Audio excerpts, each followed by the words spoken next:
Sir నిన్న జగన్మోహన్ రెడ్డి గారు assembly దగ్గర ధర్నా చేస్తున్నారు కదా! దానిపై మీ అభిప్రాయం ఏంటి? జగన్మోహన్ రెడ్డి గారు అసెంబ్లీ దగ్గర ధర్నా చేయటం అంటే దెయ్యాలు వేదాలు వల్లించినట్టుందండి. ఎందుకంటే గతంలో ఇక్కడ ఉన్నటువంటి ఎమ్మెల్యేలు కానీ, మంత్రులు కానీ, ఈవెన్ చంద్రబాబు నాయుడు గారిని, పవన్ కళ్యాణ్ గారితో సహా ఆయన ముఖ్యమంత్రి ఉండగా ఎన్ని రకాల ఇబ్బందులు పెట్టారన్నది ప్రజలందరూ గమనించే ఈవేళ ఆయనకి 11 సీట్లకే పరిమితం చేశారు. ముందు అది తెలుసుకోవాలి ఆయన.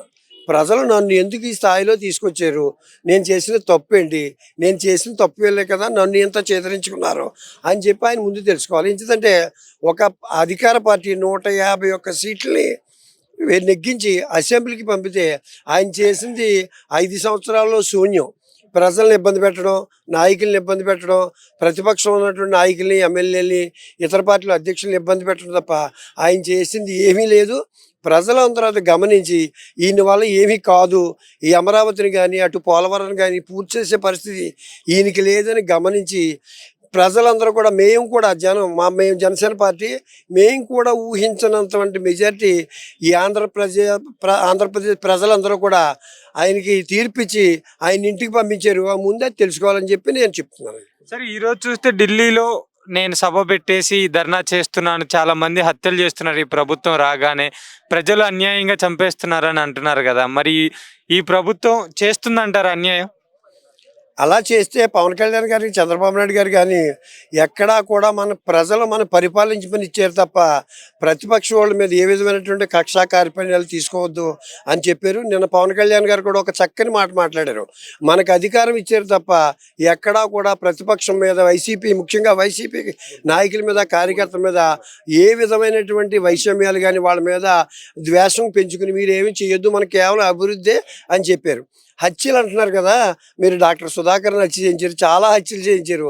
దాని మీద మీరు గతంలో ఎందుకు చేయలేదే ఈవేళ జగన్మోహన్ రెడ్డి గారు ఈ ఆంధ్రప్రదేశ్ ప్రజలకి చెప్పవలసిన బాధ్యత ఆయన మీద ఉంది. ఇప్పుడు రావాల్సిన అమరావతి నిధులు కూడా నిన్న తీసుకొచ్చారు. గత ప్రభుత్వంలో మాకు అమరావతికి కానీ పోలవరానికి కానీ అవసరం లేదు నిధులు అని చెప్పేసి లేఖ రాశారు కదా!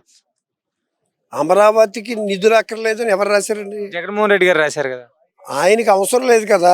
ఆయన కబ్జాలు చేయటం, ఎక్కడైనా భూములు ఉంటే ఆయన స్వాహా చేయటం తప్ప అభివృద్ధి అన్నది ఎక్కడా మీ 5 సంవత్సరాల్లో మీకు ఎక్కడైనా కనపడిందేమో చూపించండి. ప్రజలు అభివృద్ధి కనపడితే ఆయన అంత పక్కన 11 సీట్లకి ఎందుకు పరిమితిస్తారు సార్? కేవలం ఆయనకి అభివృద్ధి కాదు, కక్ష కార్పణ్యం, ఎదుటి వ్యక్తి మీద ఆయన ఎంత పెద్ద స్థాయిలో ఉన్నా ఆయన మీద కక్ష తీర్చుకోవడం తప్ప అభివృద్ధి అన్నది ఎక్కడా లేదు. ఈ అమరావతిలో చూడండి, ఈవేళ నిజంగా వాళ్ళు ఇటు పవన్ కళ్యాణ్ గారు, చంద్రబాబు నాయుడు గారు కృషి వల్ల ఈవేళ మోడీ గారు కేంద్ర ప్రభుత్వం 15,000 కోట్ల రూపాయలు కేంద్ర ప్రభుత్వం ఈ అమరావతి అభివృద్ధికి ఇచ్చారంటే ముందుగా కేంద్ర ప్రభుత్వానికి అభినందనలు. అలాగే దానికి రావడానికి కష్టపడినటువంటి ముఖ్యమంత్రి చంద్రబాబు నాయుడు గారికి, ఉప ముఖ్యమంత్రి పవన్ కళ్యాణ్ గారికి మేమందరం కూడా హృదయపూర్వక ధన్యవాదాలు తెలియజేస్తున్నాం. కేంద్ర ప్రభుత్వం కూడా ఇలాగే సహకరించి ఈ రాబోయే 5 సంవత్సరాల్లో కూడా ఈ అమరావతిని కానీ, పోలవరాన్ని, ఆంధ్రప్రదేశ్కి అభివృద్ధి పదంలో నడిపించడానికి ఎప్పుడూ కేంద్ర ప్రభుత్వం సహకారం ఇవ్వాలని చెప్పి ఈ సందర్భంగా మేము ఆంధ్రప్రదేశ్ పౌరుడిగా కేంద్ర ప్రభుత్వాన్ని కోరుకుంటున్నాం. సరే 15,000 కోట్లతో అతి తొందరతో అమరావతి పోలవరాన్ని కానీ పూర్తి చేస్తారని, డెవలప్మెంట్ తీసుకొస్తారని నమ్ముతున్నారా మీరు చంద్రబాబు గారిని? ఖచ్చితంగా. నిజంగా కూడా మొన్నే కనుక చంద్రబాబు నాయుడు అది ఈవేళ అమరావతి పరిస్థితి ఈ తుప్పలు అయ్యి ఉన్నాడు వేరే రకంగా ఉండేది. ఖచ్చితంగా ఈయన రాబోయే రోజులు 1 సంవత్సరంలోనే మళ్ళీ ఇదే జూలై నెలలో ఈసారికి ఎంత అభివృద్ధి చేసి చూపించారో వాళ్ళిద్దరూ కలిసి రాబోయే రోజుల్లో 1 సంవత్సరంలో మనం చూస్తామని తెలియజేస్తున్నాం.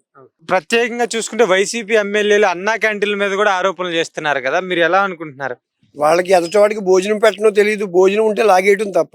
అన్నా క్యాంటీన్లో ఎంతమంది కింద స్థాయిలో ఉన్నటువంటి వాళ్ళు ఎంతమందికి ఉపయోగపడింది అన్నది ఒకసారి పబ్లిక్లోకి వస్తే తెలుస్తుందని. వాళ్ళకి ఏం తెలుస్తుందండి? వాళ్ళకి ఎదుటివాడు తినేటప్పుడు ఆ ప్లేట్ లాగేసుకోవటం తప్ప వేరే ఏమీ తెలియదు.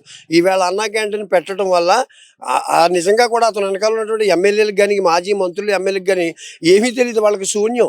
జగన్మోహన్ రెడ్డి గారు ఏదో అక్కడికి అసెంబ్లీలో సెక్రటరియట్లో కూర్చుని ఆయన ఏదో చెప్తే అక్కడికి వచ్చి బయటకు వచ్చి ప్రతిపక్షాల మీద అభియోగాలు చేయడం తప్ప ఒక్కసారి అన్నా క్యాంటీన్లు ఓపెన్ చేసిన తర్వాత ఎవరైతే మీకు ఇప్పుడు అది ఒక మన ప్రతిపక్ష ఎమ్మెల్యే వైసీపీ ఎమ్మెల్యేలు అది వేస్ట్ అని చెప్తున్నారు. ఒక్కసారి అన్న క్యాంటీన్లు ఓపెన్ చేసిన తర్వాత ప్రజలకు వచ్చి చూడమనండి.